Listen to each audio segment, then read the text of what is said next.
The old man's last photos were all landscapes, until he took this photo by the river.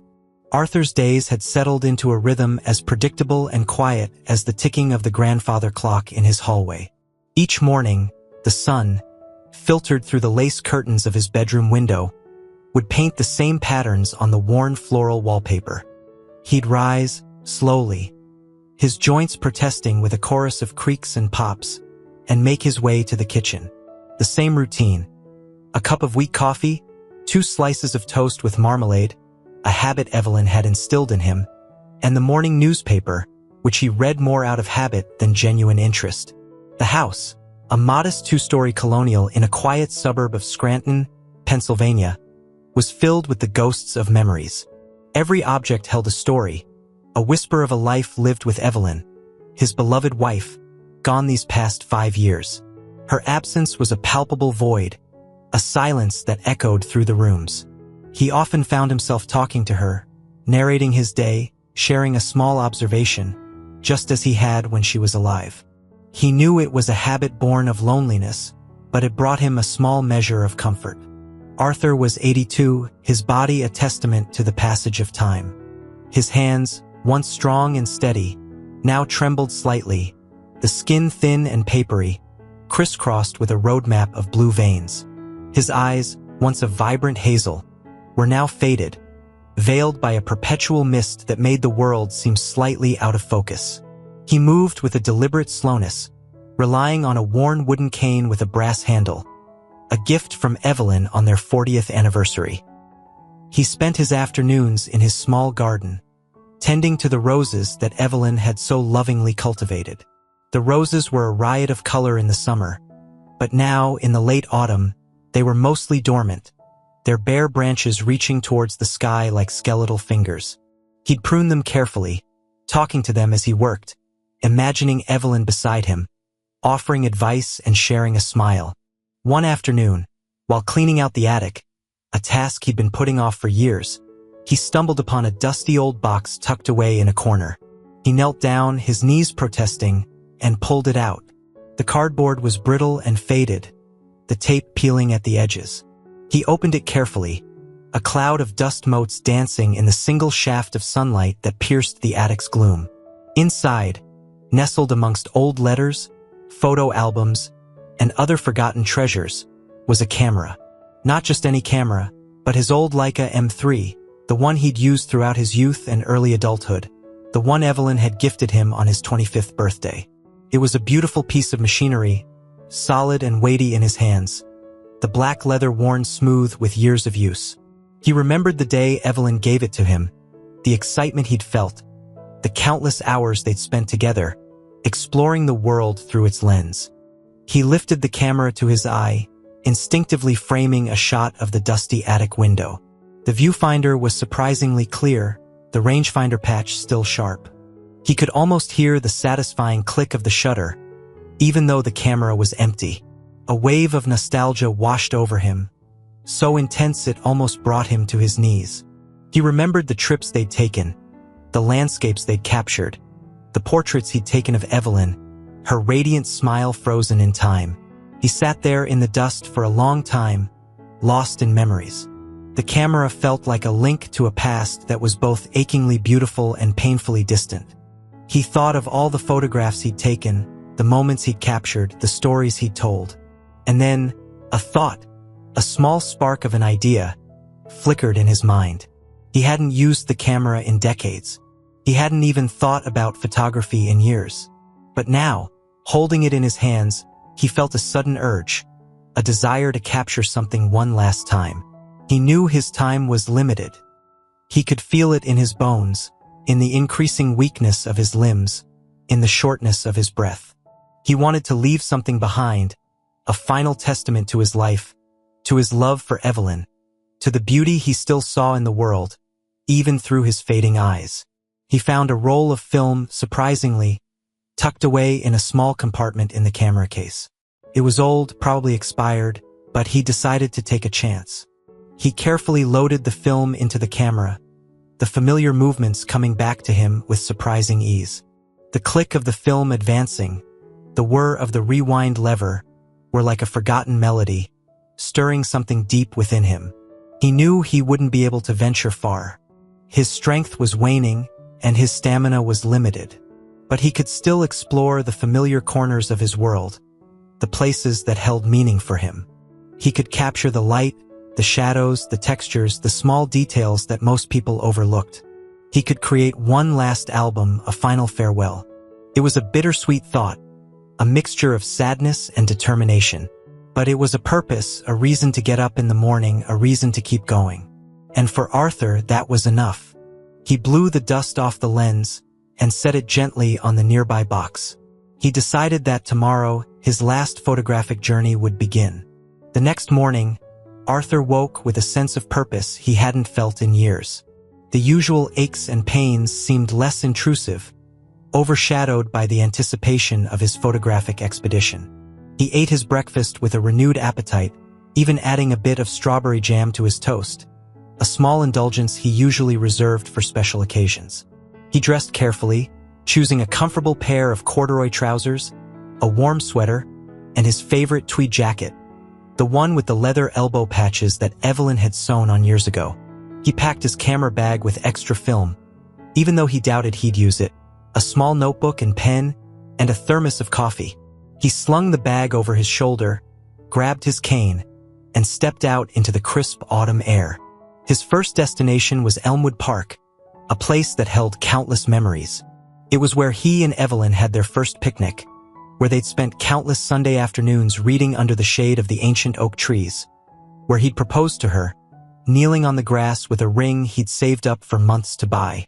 The park had changed, of course. The playground was newer, with brightly colored plastic equipment replacing the old wooden swings and slides. There were more paved paths, more benches, more people. But the essence of the place remained the same. The oak trees still stood tall, their leaves a tapestry of gold and crimson. The pond still shimmered in the sunlight, reflecting the clouds like a giant mirror. Arthur found a bench near the pond, his favorite spot, and sat down. He took out his camera, the familiar weight comforting in his hands. He framed a shot of the oak trees, their branches reaching towards the sky like gnarled arms. He adjusted the aperture and shutter speed, his fingers moving with a practiced ease that surprised him. He pressed the shutter release, the click a small punctuation mark in the quiet morning air. He spent the next few hours wandering through the park, taking pictures of anything that caught his eye. A group of children playing tag, a pair of squirrels chasing each other up a tree, the intricate patterns of frost on a fallen leaf. He wasn't looking for spectacular shots, just small moments of beauty, ordinary scenes that held a quiet dignity. He encountered a young couple pushing a stroller, their faces beaming with the joy of new parenthood.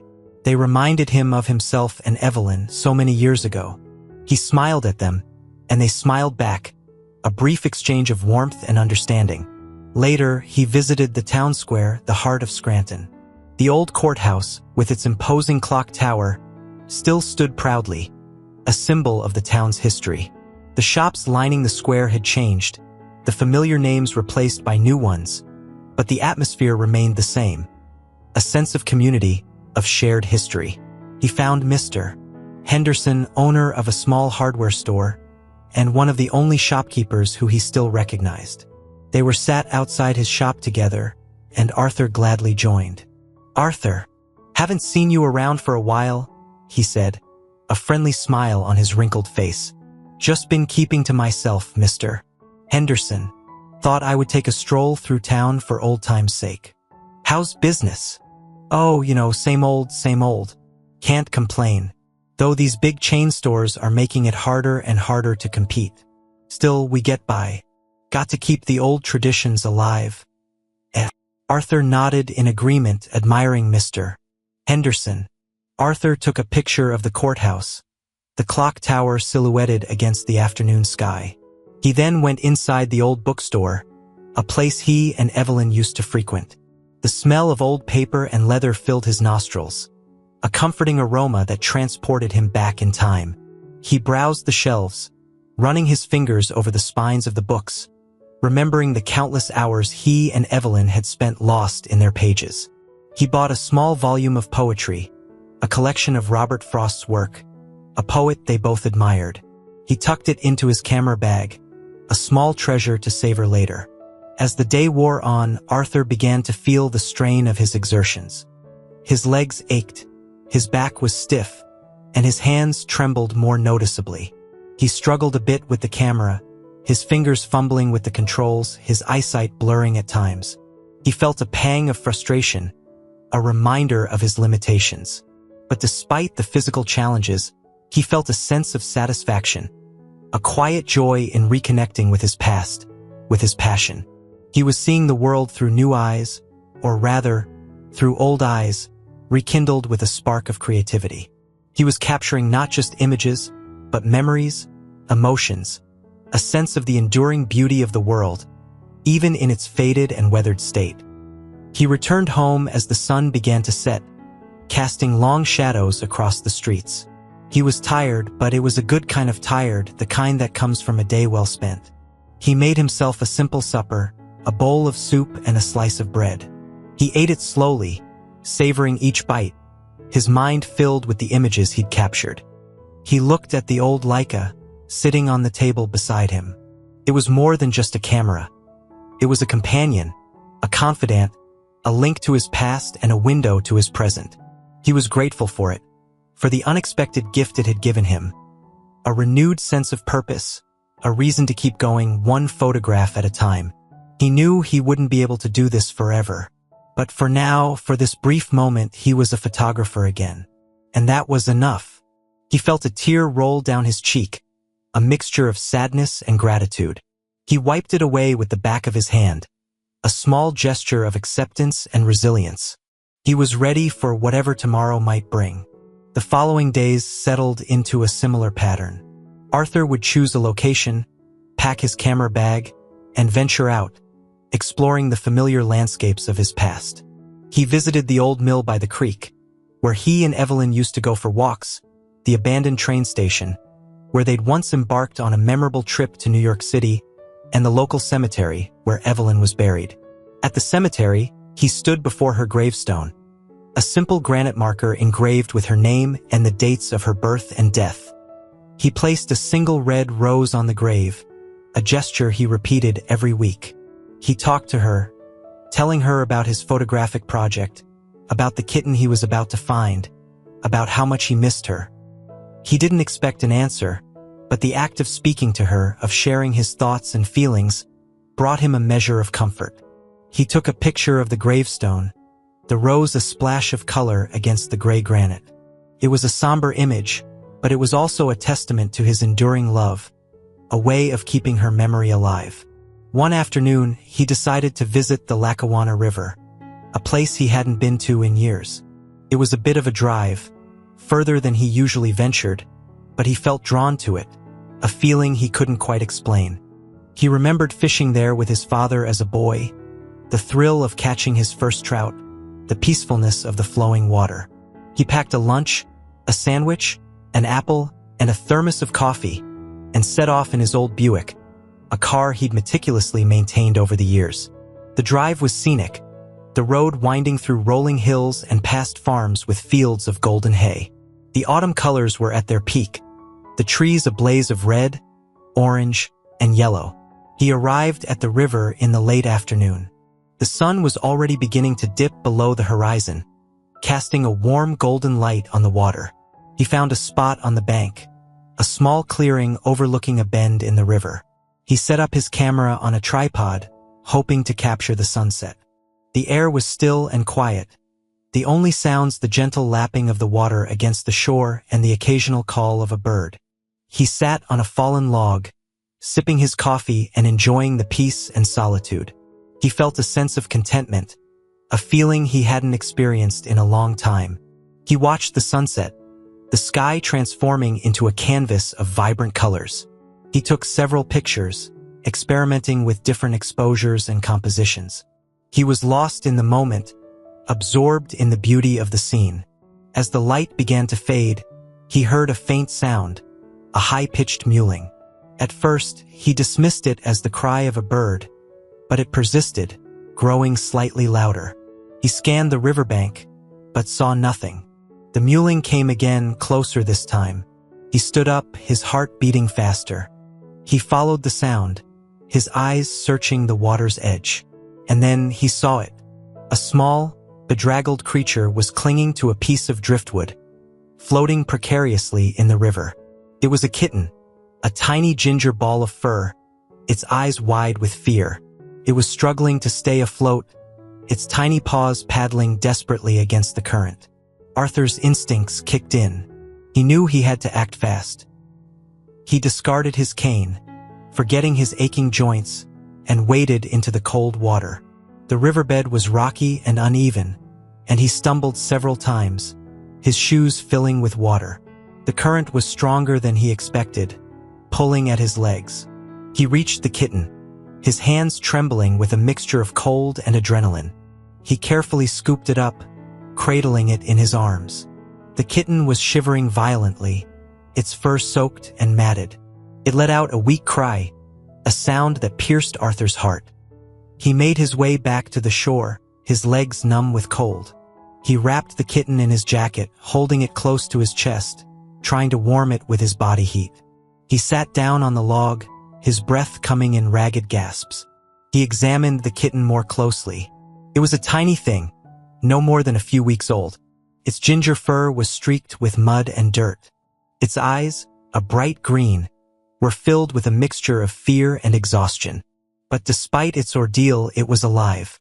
Arthur felt a surge of emotion, a mixture of relief, compassion, and a strange sense of connection to this small, vulnerable creature. He had saved its life, and in that moment he felt a renewed sense of purpose, a feeling that went beyond his photography. He knew he couldn't leave the kitten there. It was too young, too weak to survive on its own. He would take it home, care for it, give it a chance at life. He looked at the kitten, its tiny body trembling in his hands. He felt a warmth spread through him, a feeling he hadn't experienced since Evelyn's death. It was the warmth of compassion, of love, of a connection to another living being. He carefully placed the kitten inside his camera bag, nestled amongst the soft lining. He gathered his belongings, his camera, his tripod, his thermos. He left the sunset behind, unfinished, but it no longer mattered. He had found something far more important than a photograph. He had found a life to save. He had found a new companion, and he had found a new reason to keep going. He started the engine of his Buick, the kitten's faint meows a constant reminder of the precious cargo he carried. He drove slowly, carefully, his mind focused on the task ahead, getting this tiny creature home and giving it the care it desperately needed. He had a feeling this little ginger kitten was going to change his life. Arthur's house, usually so quiet and still, buzzed with a newfound energy. He'd placed the kitten, wrapped in a soft towel, in a cardboard box lined with an old blanket. The kitten, exhausted from its ordeal, had initially huddled in the corner, trembling. But the warmth of the house and the gentle touch of Arthur's hand seemed to calm it. He realized he had no idea how to care for a kitten. He hadn't had a pet since his childhood dog, Scruffy, a scruffy terrier mix he'd adored. He remembered Evelyn always wanting a cat, but their busy lives, filled with travel and work, had never allowed for it. Now, fate had intervened, delivering this tiny creature into his care. He rummaged through his cupboards, finding a can of tuna, which he mashed with a fork and mixed with a little warm water. He offered it to the kitten on a small saucer. The kitten sniffed it cautiously, then began to lap it up with surprising enthusiasm. It was the first sign of life, of appetite, that Arthur had seen. He knew he needed to get proper kitten food and supplies. He considered calling Mrs. Davis, his neighbor, a kind woman who often checked in on him. But it was late, and he didn't want to bother her. He decided to make a trip to the 24-hour supermarket, a few miles down the road. He carefully tucked the kitten back into its box, making sure it was warm and secure. He grabbed his keys, his wallet, and his cane and headed out. The drive was a bit nerve-wracking. He kept glancing at the box on the passenger seat, listening for any signs of distress. The supermarket was brightly lit and almost deserted.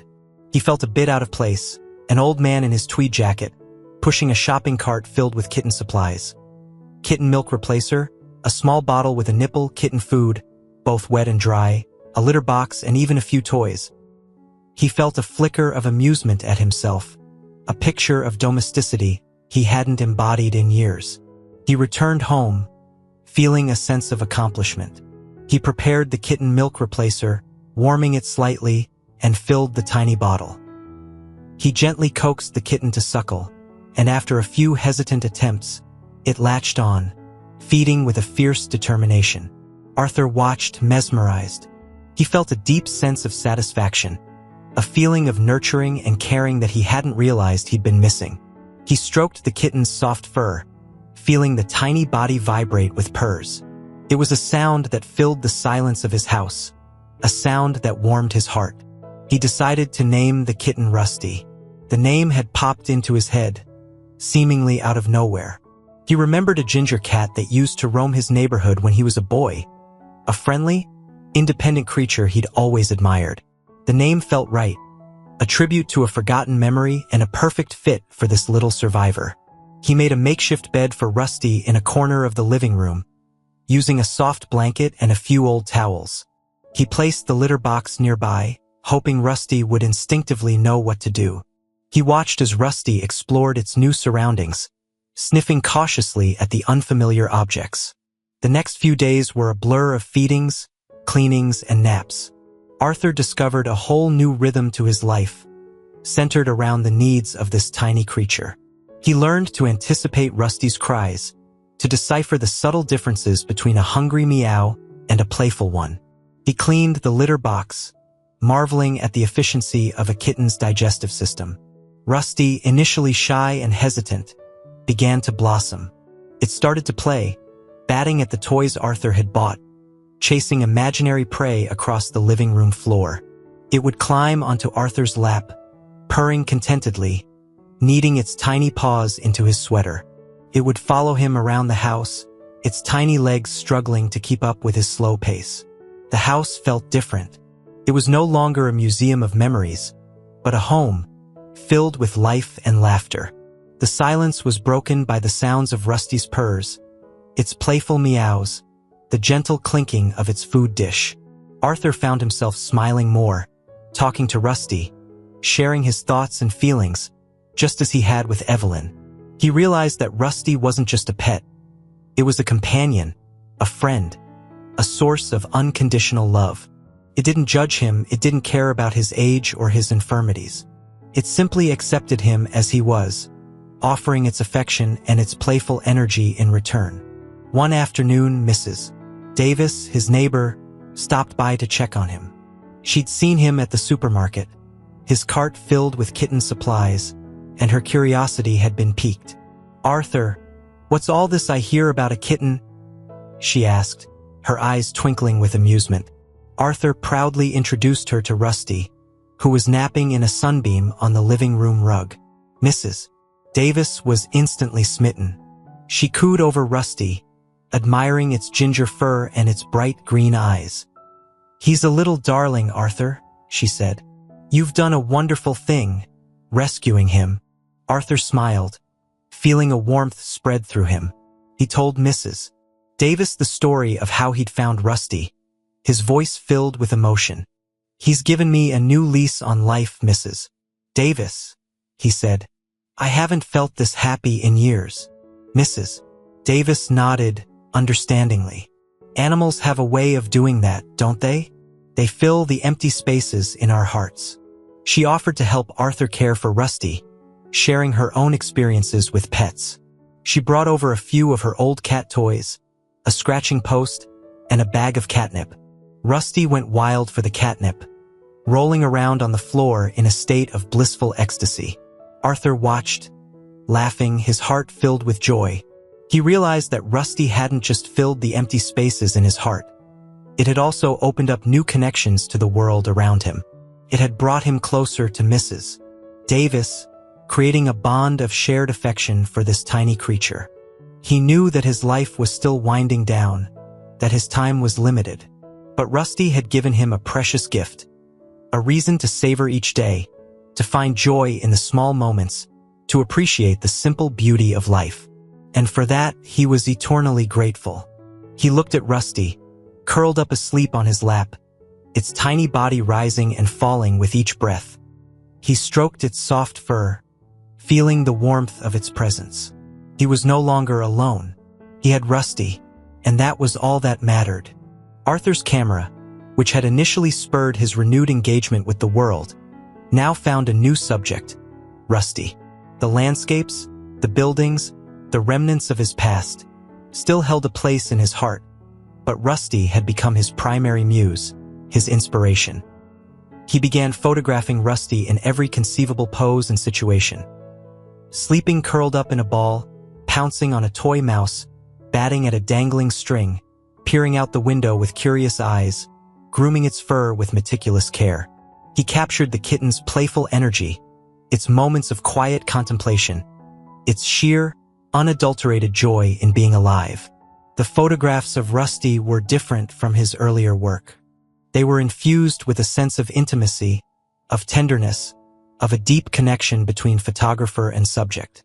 The light seemed to emanate from Rusty itself, illuminating the images with a warm, golden glow. He experimented with close-ups, capturing the intricate details of Rusty's fur, the delicate pinkness of its nose, the mesmerizing depths of its green eyes. He found that photographing Rusty challenged him in new ways. The kitten was a constantly moving target, demanding patience, quick reflexes, and a keen eye for capturing the fleeting moment. He learned to anticipate Rusty's movements, to predict its next pounce, its next playful roll. He rediscovered the joy of spontaneity, of embracing the unexpected, of allowing the subject to dictate the composition. He set up a small studio in a corner of the living room, using a soft blanket as a backdrop and natural light from the window. He would spend hours there, patiently waiting for Rusty to strike the perfect pose. He talked to the kitten constantly, encouraging it, praising it, coaxing it into cooperating. He found that his shaky hands were less of a problem when photographing Rusty. The act of focusing on the kitten, of capturing its beauty, seemed to steady his hands, to quiet the tremors. He felt a sense of purpose, of accomplishment with each successful shot. He started printing his photographs using an old inkjet printer he'd had stored away. He bought high-quality photo paper, wanting to do justice to Rusty's image. He would carefully select the best shots, adjusting the colors and contrast, ensuring that the prints captured the warmth and vibrancy of the original scene. He began to share his photographs with Mrs. Davis, who was always eager to see the latest images of Rusty. She would ooh and ah over them, praising Arthur's skill and Rusty's undeniable charm. She even suggested he enter some of the photos in a local photography contest, but Arthur humbly declined. He wasn't interested in accolades or recognition. He was simply capturing the beauty he saw in his new companion. He started creating an album specifically for Rusty's photographs. He carefully arranged the prints, adding handwritten captions beneath each one, documenting Rusty's growth and development, his playful antics, his endearing personality. The album became a visual diary of their life together, a testament to their bond. Rusty, in turn, seemed to enjoy being photographed. It would often pose for the camera, tilting its head, looking directly into the lens, as if aware of its role as a model. It would tolerate Arthur's fussing, his adjustments of the light, his endless clicking of the shutter. The photographs became a bridge to the outside world. He would show them to the mailman, the delivery driver, the occasional visitor. Everyone who saw them was charmed by Rusty's image, by the evident love and care that Arthur had captured. The photographs sparked conversations, created connections, broke down the barriers of isolation. He realized that Rusty had not only brought joy into his own life but was also spreading that joy to others. The kitten had become a symbol of hope, of resilience, of the simple beauty of life. One day, a young girl from the neighborhood, who had heard about Arthur and Rusty, asked if she could come and see the kitten. Arthur, initially hesitant, agreed. The girl, whose name was Lily, was shy and quiet, but her eyes lit up when she saw Rusty. She gently stroked the kitten, her face beaming with delight. Arthur watched them, his heart filled with warmth. He saw a reflection of his own joy in Lily's eyes. He realized that Rusty had a gift for connecting with people, for bringing out their gentleness, their compassion. He took a photograph of Lily and Rusty together, a candid shot that captured the innocence and beauty of their interaction. He gave the print to Lily, a small gift that she treasured. As the weeks turned into months, Rusty grew from a tiny kitten into a sleek, playful young cat. Its ginger fur became richer, its green eyes more intense. It retained its playful energy, its curiosity, its boundless affection for Arthur. Arthur, too, seemed to have been rejuvenated by Rusty's presence. He was more active, more engaged with life. He walked with a straighter back, his cane tapping a more confident rhythm. He smiled more often, his eyes sparkling with a renewed light.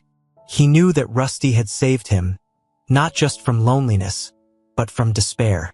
The kitten had given him a reason to get up in the morning, a reason to keep going, a reason to rediscover the beauty in the world. And through his photography, he had found a way to share that beauty with others. He looked at his camera, his old Leica, and then at Rusty, now curled up asleep on his lap. He felt a profound sense of gratitude, a feeling that transcended words. He had found his final inspiration, his final muse, in the most unexpected of places. A tiny ginger kitten floating in a river. And he knew that their story, their bond, would live on, captured in the photographs that told their tale of love, loss, and redemption. Autumn deepened, the vibrant colors of the leaves giving way to the bare branches of winter. The days grew shorter, the nights longer, and a chill settled over Scranton. Arthur felt the change not just in the weather, but in his own body. His health, which had seemed to improve with Rusty's arrival, began to decline again. It wasn't a sudden shift, but a gradual weakening, a subtle erosion of his strength and stamina. He found himself tiring more easily, his breath coming in shorter, shallower gasps. His hands trembled more noticeably, making it harder to hold the camera steady. His joints ached with a persistent, dull pain. He tried to hide his declining health from Mrs. Davis, not wanting to worry her, but she was perceptive, noticing the subtle changes in his demeanor, the increased effort it took him to perform simple tasks. She offered to help more, bringing him meals, running errands, and spending more time with him and Rusty. He continued to photograph Rusty, but it became more challenging. He relied more on the tripod, his shaky hands unable to hold the camera steady for long periods. He often had to sit down to take pictures, his legs too weak to support him. He found himself drawn to capturing Rusty in moments of repose, sleeping peacefully in a sunbeam, curled up on his lap, gazing out the window at the falling snow. He started to think more about his own mortality, not with fear, but with a sense of acceptance. He had lived a long and full life, filled with love, loss, and countless memories. He had found a final, unexpected joy in Rusty, and he was grateful for every moment they had shared. He began to review his old photographs, the landscapes he'd taken in his youth, the portraits of Evelyn, the images of Rusty. He saw his life reflected in them, a tapestry of moments, both joyful and sorrowful, woven together into a single, coherent narrative. He realized that his photography had been more than just a hobby. It had been a way of documenting his life, of preserving his memories, of expressing his love for the world and the people in it. He spent hours poring over the albums, reliving the moments he'd captured, remembering the stories behind the images. He showed the albums to Mrs. Davis, sharing his memories with her, telling her about Evelyn, about his travels, about his life before she knew him. He started to make arrangements for Rusty's care after he was gone. He knew he couldn't leave the cat to fend for itself. He talked to Mrs. Davis, who readily agreed to take Rusty in. She had grown fond of the cat, and she understood the deep bond between Arthur and his feline companion. "Don't you worry about Rusty, Arthur," she said, her voice filled with compassion. "I'll take care of him as if he were my own. He'll be loved and spoiled, I promise you." Arthur felt a sense of relief, knowing that Rusty would be in good hands. He wrote a letter to Mrs. Davis, expressing his gratitude and outlining Rusty's routines, his favorite foods, his playful habits. He tucked the letter into Rusty's album, along with a few of his favorite photographs. He continued to photograph Rusty, even as his strength waned. He captured the cat's playful antics, its quiet moments of contemplation, its unwavering affection. He knew these would be his last photographs, his final testament to their bond. One evening, as a gentle snow fell outside, Arthur sat in his armchair, Rusty curled up asleep on his lap. He felt a profound sense of peace, a feeling of contentment that transcended the physical discomfort he was experiencing. He stroked Rusty's soft fur, feeling the warmth of its body against his own. He thought about Evelyn, about their life together, about the love they had shared. He thought about the unexpected joy that Rusty had brought into his life, the way the kitten had rekindled his spirit, had given him a reason to keep going. He closed his eyes, his hand still resting on Rusty's fur. He felt his breathing slow, his heartbeat weaken. He wasn't afraid. He was ready. He had lived a good life, a full life, and he had found love and companionship until the very end. The next morning, Mrs. Davis came over to check on Arthur, as she did every day. She found him still sitting in his armchair, his hand resting on Rusty, who was nestled on his lap. At first, she thought he was asleep, but as she approached, she realized something was wrong. Arthur's face was peaceful, a faint smile playing on his lips. His eyes were closed, as if he were dreaming, but his chest wasn't moving. He was gone. Mrs. Davis gently touched his hand. It was cold. She felt a wave of grief wash over her, a mixture of sadness and gratitude. She had known this day was coming, but it still felt unreal, sudden. Rusty stirred, sensing the change in Arthur's presence. He looked up at Mrs. Davis, his green eyes filled with a questioning gaze.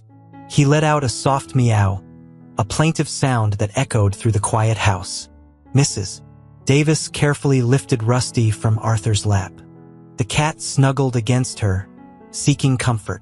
She held him close, her tears falling onto his soft fur. She called the doctor, who confirmed what she already knew. Arthur had passed away peacefully in his sleep, his heart simply giving out. He had died surrounded by the things he loved: his home, his memories, and his beloved Rusty. Later that day, after the undertaker had taken Arthur's body away, Mrs. Davis returned to the house to collect Rusty and his belongings. She found Arthur's camera on the small table beside his armchair. It was still loaded with film. She remembered Arthur telling her about his last photographic project, his desire to capture one final image of Rusty. She wondered if he had managed to take that last photograph. She carefully removed the film from the camera, her hands trembling slightly. She knew she couldn't develop it herself. She didn't have the equipment or the expertise. She decided to take it to a local photo shop, a small, family-owned business that Arthur had frequented. The owner of the shop, a kind man named Mr. Johnson, remembered Arthur well. He listened patiently as Mrs. Davis explained the situation, her voice choked with emotion. He promised to develop the film with care and to let her know as soon as it was ready. A few days later, Mr. Johnson called Mrs. Davis. The film had been developed and there was one final photograph on the roll. Mrs. Davis went to the shop, her heart pounding with anticipation. Mr. Johnson handed her a single print, enclosed in a protective sleeve. She looked at it, and her breath caught in her throat. It was a photograph of Rusty, curled up asleep on Arthur's lap, bathed in the warm, golden light of the setting sun. The light filtered through the window, illuminating Rusty's ginger fur, casting long shadows across the room. Arthur's hand was visible, resting gently on Rusty's back, a gesture of love and affection. The photograph was perfect. It captured the essence of their bond, the peace and contentment they had found in each other's company. It was a testament to Arthur's skill as a photographer, his ability to capture beauty even in the face of his own mortality. And it was a poignant reminder of the love that had filled his final days. Mrs. Davis took the photograph home, tears streaming down her face. She showed it to Rusty, who was now settled into her home, adjusting to his new surroundings. Rusty looked at the photograph, his green eyes seeming to recognize the familiar image. He sniffed it gently, then rubbed his head against it, as if acknowledging Arthur's presence. Mrs. Davis framed the photograph and placed it on her mantelpiece, alongside a picture of Arthur and Evelyn. It became a cherished memento, a reminder of the old man and the kitten who had touched her life so deeply. Rusty, now a grown cat, often sat beneath the photograph, gazing up at it, as if remembering his time with Arthur. He seemed to find comfort in its presence, a connection to the man who had saved him, loved him, and made him the subject of his final masterpiece. Arthur's old Leica camera sat on a shelf nearby, along with his photo albums. The house was filled with the echoes of their story, a story of love, loss, and redemption. It was a story that would live on, not just in the photographs, but in the hearts of those who had known them. Arthur's final photograph, a simple image of a cat asleep on his lap, had captured the essence of a life well lived, a life filled with love, compassion, and the enduring beauty of the world. And it was a reminder that even in the fading light, there is always hope, always beauty, always the possibility of finding connection and meaning in the most unexpected of places.